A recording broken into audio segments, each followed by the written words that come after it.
If you want to recover deleted files on OnePlus 15, what you can do is you can go to the app which you used in order to delete something, and then we should be able to find the trash section.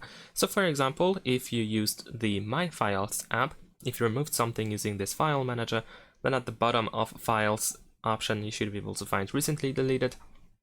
And in this case you can, for example, press and hold your finger in order to select the file. Of course you can select multiple files at once, and at the bottom we have the recover option. Besides that, another app that you may have used is the Files app by Google. This is also a file manager, of course.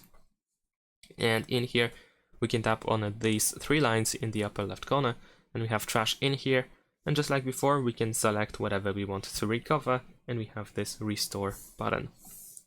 And for example, you may have used the Photos app, which is of course our gallery.